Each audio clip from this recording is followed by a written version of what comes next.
Les voix festivalières, ce sont les voix des publics du Festival d'Avignon et de ceux qui les observent. Il y a les données statistiques, bien sûr, mais il y a la chair des spectateurs et le grain de leur voix. Vous vous apprêtez à les entendre, ces voix de festivaliers ordinaires et extraordinaires, par l'entremise de textes qu'ils ont écrits ou qui les décrivent.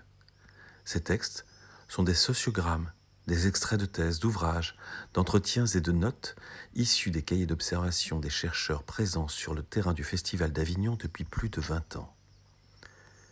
Ils nous racontent comment des spectateurs prennent leur place dans l'espace festivalier.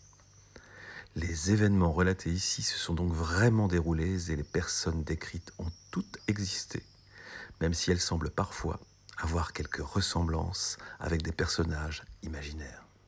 Aujourd'hui, Camille Royon lit un sociogramme écrit par Emmanuel Pedler, paru dans le quotidien Libération en 1996, L'agrégé. Françoise se souvient de sa dernière matinée de lycée, il y a quelques semaines. Elle s'entend encore, plaidant pour Corneille, Eschyle, Brecht, sans oublier Marlowe pour la courte rangée de ses élèves préférés. Elle ne sait pas très bien ce que donnera la mise en scène de Françon, mais elle aimerait tellement la découvrir avec eux. Nous ne sommes pas loin, avait-elle ajouté, et je pourrais même vous emmener en voiture. Il n'y a qu'une demi-heure entre Avignon et Carpentras.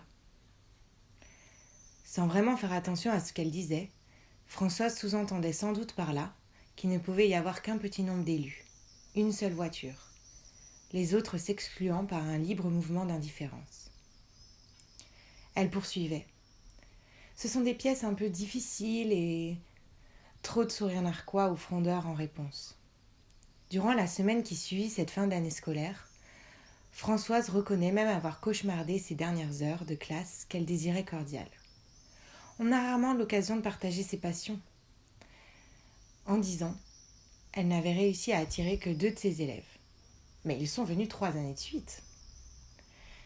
Ces derniers, apparemment ravis de faire le voyage à ses côtés, n'avaient pas soufflé mot sur le trajet du retour, écrasés sans doute par la grandeur insondable des monuments qu'ils venaient d'approcher.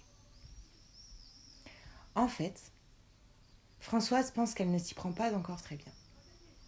Elle conserve l'espoir et se refuse à penser que ces générations-là sont de moins en moins sensibles à la chose théâtrale ou musicale.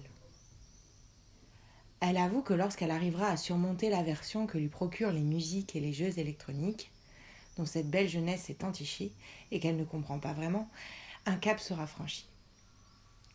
Parfois même, elle se prend à rêver.